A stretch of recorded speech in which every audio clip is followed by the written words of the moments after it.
Welcome आप सभी का सीआर क्लासेस में। आज हम लोग पढ़ेंगे रक्त यानी कि ब्लड। यहाँ से देखिए, ये देखिए इमेज रक्त की। रेड ब्लड सेल्स, प्लेटलेट्स या वाइट ब्लड सेल्स, ये कहाँ होती हैं? सब ये होती हैं उसमें, ब्लड में। अब देखते हैं सामान्य लक्षण। तो रक्त एक तरल संयोजी ऊतक है, फ्लूइड कनेक्टिव टिश्यू। इसका पीएच मान 7.4 होता है। अब ये लिखा है 7.4 स्लाइटली एल्केलाइन यानी कि क्षारीय।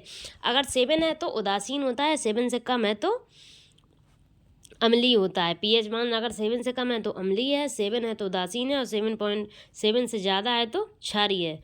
अब देखते हैं नेक्स्ट पॉइंट। मानव शरीर में रक्त की कुल मात्रा उसके भार का लगभग 7 से 10% की होती है। जो भी मानव का शरीर है उसके भार का लगभग 7 से 10% मानव शरीर में रक्त की कुल मात्रा होती है।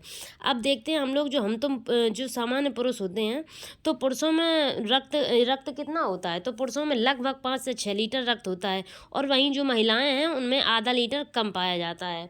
अगर पुरुषों में 5 से 6 लीटर होता है तो आधा लीटर महिलाओं में कम ब्लड पाया जाता है। अब रक्त के कार्य देखते हैं कि रक्त के क्या क्या कार्य हैं। रक्त क्या करता है? रक्त ऑक्सीजन यानी कि O2 और कार्बन डाइऑक्साइड CO2 का परिवहन करता है। रक्त क्या करता है?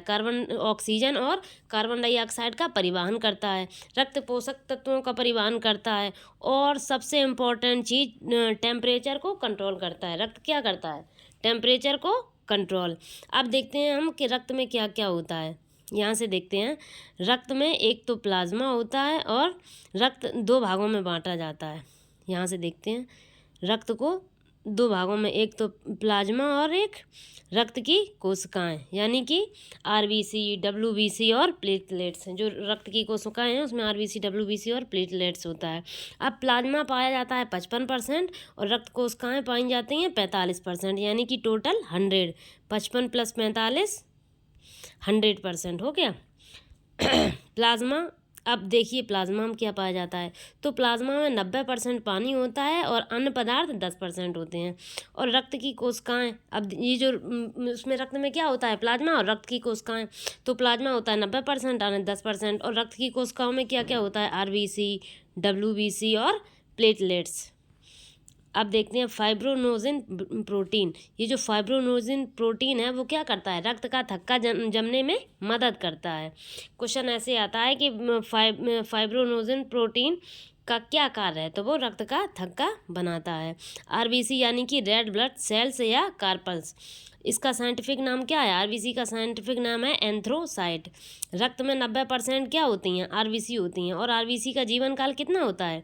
120 दिन। RBC का जीवन काल 120 दिन। RBC का निर्माण कहाँ होता है? तो RBC का निर्माण होता है बोन मैरो यानी कि अस्थि मज्जा में। RBC का निर्माण कहाँ होता है? बेन मोरो यानी कि अस्थि मज्जा में। अब देखते हैं थोड़ा, मृत्यु कहाँ होती है RBC की? RBC की मृत्यु होती है प्लीहा में या स्प्लीन में। RBC का कब्रिस्तान प्लीहा या स्प्लीन। कार्य ऑक्सीजन और कार्बन डाइऑक्साइड का संवहन करना। RBC का कार्य क्या है? ऑक्सीजन और कार्बन डाइऑक्साइड का संवहन करना। RBC की कमी से होने वाले रोग कौन से हैं? तो RBC की कमी से होने वाले रोग हैं एनीमिया यानी कि अरक्तता और पीलिया। अब देखते हैं हीमोग्लोबिन क्या है। देखो, हीमोग्लोबिन जैसे विद्यालय का हम लोग संधि विच्छेद करते हैं विद्याधनालय, ऐसे ही हीमोग्लोबिन का हिम और ग्लोबिन संधि विच्छेद करेंगे तो एक तरफ हो जाएगा हिम और दूसरी तरफ हो जाएगा ग्लोबिन। तो इसमें हिम क्या है? यानी कि हिम यानी कि Fe आयरन। ब्लड में क्या है? आयरन। और ग्लोबिन यानी कि प्रोटीन, ऑक्सीजन और कार्बन डाइऑक्साइड का परिवहन करता है। WBC का नाम क्या है? तो WBC को इंग्लिश में कहते हैं वाइट ब्लड कार्पल्स या वाइट ब्लड सेल्स। और WBC का साइंटिफिक नेम क्या है? ये इंपॉर्टेंट है। तो WBC का साइंटिफिक नेम है ल्यूकोसाइट। काम क्या है? WBC का काम क्या है?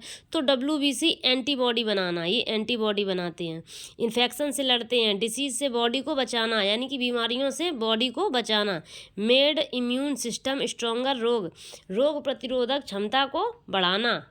WBC का कार्य क्या है? रोग प्रतिरोधक क्षमता को बढ़ाना। जैसे कोरोना हुआ था तो जिसकी रोग प्रतिरोधक क्षमता अच्छी थी वो लोग बच गए और जिनकी खराब थी वो जल्दी जल्दी मर गए। निर्माण यानी कि बोन मैरो, अस्थि मज्जा में। WBC का निर्माण कहाँ होता है? अस्थि मज्जा में। और मृत्यु रक्त में। RBC की मृत्यु प्लीहा में होती है और WBC की मृत्यु रक्त में। जीवन काल 2 से 4 दिन तक। अब देखो इसके कौन कौन से WBC के कौन कौन से टाइप होते हैं। एक तो इसका होता है मोनोसाइट और दूसरा लिम्फोसाइट। लिम्फोसाइट क्या करती है? बीमारियों से बचाती है। और मोनोसाइट क्या करती हैं? घाव भरती हैं। WBC की कमी से होने वाले रोग कौन कौन से हैं? पहला तो है एड्स, ये HIV के कारण होता है। और दूसरा है ब्लड कैंसर। अब देखते हैं प्लेटलेट्स। प्लेटलेट्स का साइंटिफिक नेम क्या है? प्लेटलेट्स का साइंटिफिक नाम है थ्रोम्बोसाइटिस। इसका जन्म होता है इसका जन्म कहाँ होता है? प्लेटलेट्स का जन्म होता है अस्थि मज्जा में। और मृत्यु रक्त में। मृत्यु कहाँ होती है? रक्त में। कार्य क्या है? कार्य इसका है, प्लेटलेट्स का कार्य है रक्त का थक्का बनाना, ब्लड क्लोटिंग, शरीर में कट जाने पर रक्त के बहाव को रोकना। अब देखते हैं यहाँ पे कि डेंगू क्या है? डेंगू प्लेटलेट्स को नष्ट कर देता है। जैसे ही हम लोगों को डेंगू बुखार होता है तो प्लेटें गिर जाती हैं। सुना होगा डॉक्टर कहते हैं कि तो प्लेटें गिर गई। भैया कैसे गिर गई? क्योंकि डेंगू से हमारी प्लेटलेट्स क्या हो जाती हैं? नष्ट हो जाती हैं, इसलिए हमारी प्लेटें गिर जाती हैं। अब डेंगू होता किससे है? तो डेंगू एंडीज एजिप्टी मच्छर के काटने से होता है।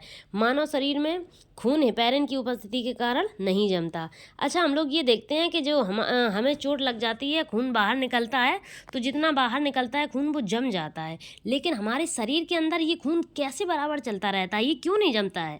क्यों नहीं जमता है? क्योंकि इसमें हेपेरिन की उपस्थिति के कारण नहीं जमता है। ये देखो, मानव शरीर में खून की हेपेरिन की उपस्थिति के कारण खून नहीं जमता है, यानी कि ब्लड नहीं जमता है। अगर आपको मेरी क्लास अच्छी लगी हो तो प्लीज़ लाइक करें, सब्सक्राइब करें। हम आपके लिए ऐसी एजुकेशन वीडियो लाते रहेंगे। Thanks for watching everyone.